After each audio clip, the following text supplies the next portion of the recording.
Early voting is underway in Tippecanoe County. Registered residents are able to vote at any of the early voting locations. The Indiana Supreme Court Justice Loretta Rush wrote a letter in response to the nationwide protests fighting for racial equality. One main message protesters are asking for is change.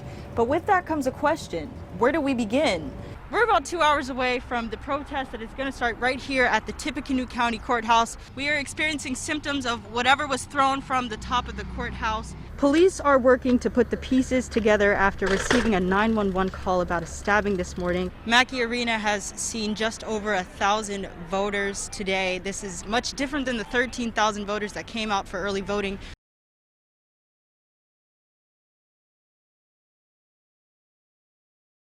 Really, living in the United States is an honor, is a privilege, being here in this great country. Looking for a life of more opportunity is what brought Roxana Gonzalez to America in 2001. She was in her 4th year of college studying communications in El Salvador when she realized finding a job and making money there was really tough. I started looking for a job there and it was really hard. Sometimes just having $1, it was so hard. With her visa, she was able to move here and start working toward her American dream. She originally had plans to go back home. Now with 3 kids all born in the States, she's here to stay. I think I fell in love with this place. This is my home. As an immigrant working towards citizenship, being eligible to vote and having a voice in her community is something she's been looking forward to. This was going to be that year. I was actually meeting all the criteria, and tax time came and I decided, okay, this is my time. But then also COVID came. And still you had to think of, okay, what's important? The hardships of this pandemic made Gonzalez have to choose between paying for citizenship fees or putting food on the table. But her daughter Daniela, who is eligible to vote this year, is now standing in the gap for her family. We thought that this year we would actually be voting for the first time together. But, due to the circumstances, we won't be able to. Her voice is actually counting towards the minorities.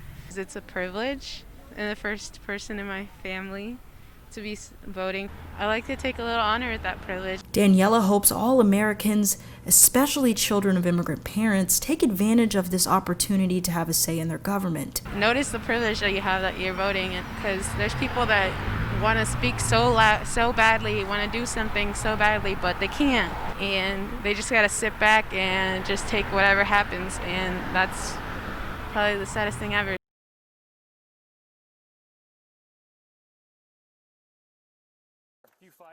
This early morning incident on May 9th now has one Lafayette man fighting for racial justice after fighting for his life. This incident left 46-year-old Richard Bailey Jr. in a coma for 6 days, according to his lawyers. He has now opened a criminal lawsuit against the 3 officers involved. We were not able to hear from Bailey, but we did get in contact with his attorneys. When the police encounter young black men, their reaction is completely different from if they encounter a young white man under similar circumstances. Lafayette Police Lieutenant Matt Guard says that night, police got a call about a reported fight happening at a home on Brampton Drive. When they arrived, they found Bailey, who they came to arrest for suspected battery and intimidation. Guard reports officers attempted to detain Bailey, but he resisted. You're gonna get dog bit. Get off the moped, you're gonna get bit. In the video, you can hear officers warn Bailey they will deploy the canine if he continues resisting. Police report Bailey was intoxicated during the incident. There's no doubt in my mind that if he were not a black man, that he would not have been taken into custody that way. Attorney Fatima Johnson believes the officers had an intent to kill Bailey. If a dog bites your neck, it's obvious what is going to happen. The damage that he suffered was life-threatening, and they used that dog as a weapon to put Mr. Bailey's life in jeopardy. Lafayette Police Chief Patrick Flannelly sent us a statement saying the canine was used to assist in the arrest. He reports after Bailey was detained, officers immediately provided medical attention and appropriate medical care. He says the department will release more video and audio footage in the coming days. Reporting in Lafayette, Micah Upshaw, News 18.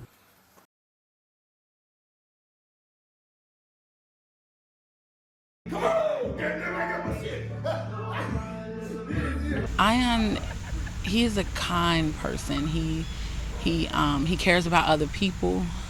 He's always been that friend that, took up for people that was getting picked on. This is how Kia Irves is remembering her son despite the court's decision. Talk about your reaction to what you heard when the judge said, he is guilty. I mean, I got tunnel vision. It was dark. I didn't even hear the rest. I was in shock.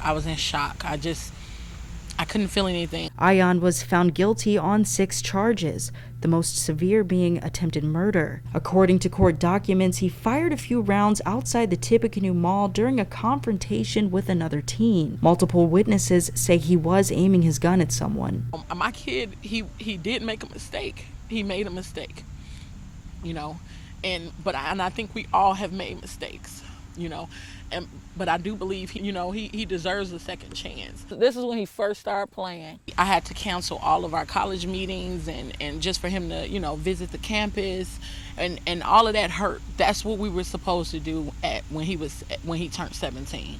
That was what we were looking forward to. It was Ian's dream to play professional football, and Kia's dream to leave her kids better off than herself. Since I had him, my mission was to provide and not let him be a statistic.